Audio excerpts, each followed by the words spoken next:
Well, the Bank of Canada raised rates again today by another 0.5%. Is the sky falling?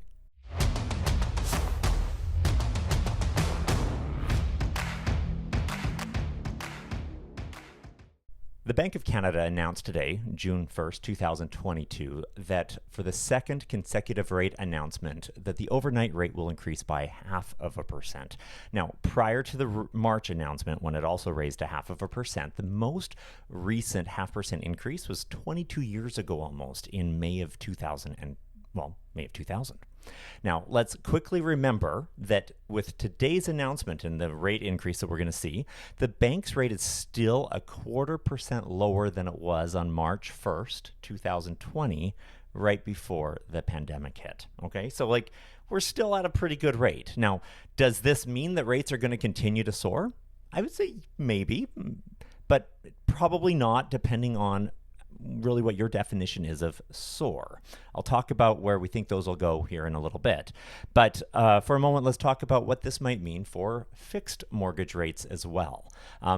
Fixed rates have been getting maybe a little bit less attention in the media, but they have already increased by nearly 3% from their lowest point, which we saw in February 2021. So a little over a year ago.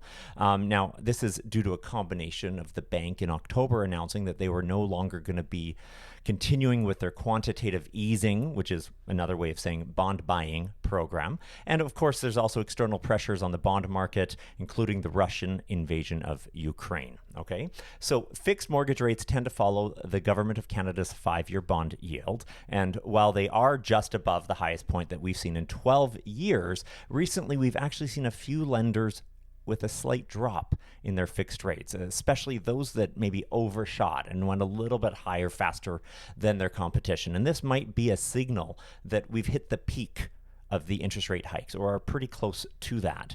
And really, it's important to note that anybody choosing a fixed mortgage rate today is accepting the risk that they might be locking in at or near the highest point that fixed rates have been in over a decade, and likely near the highest point that they're going to be in the next several years. Which brings us back to the Bank of Canada's rate announcement today. They've told us that Canadian economic activity is strong, but thankfully the housing market activity is moderating, and especially in those really crazy markets of Toronto and Vancouver. Now, growth is expected to be strong when the data for the second quarter comes in. And with inflation persisting well above the target and expected to move higher in the near term, the bank expects that it will need to continue to rise or increase interest rates in the near future. Variable rates do move mostly in lockstep with the bank's rate. With today's rate hike, a new variable rate mortgage can be had for about 2.75% or so. Now, even with an additional 1.5% increase after today's hike, that still leaves the variable rate only approaching what the current 5-year fixed rates are going for.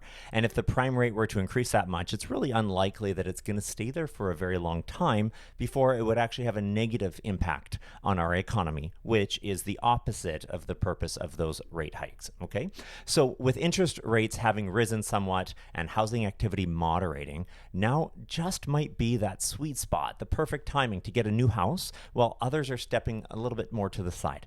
Now, everyone's different, and the advice or the recommendations that you're getting should be tailored to you specifically. So if you are looking for advice for you and for your specific situation, please reach out, and we're here to help you navigate this tricky time.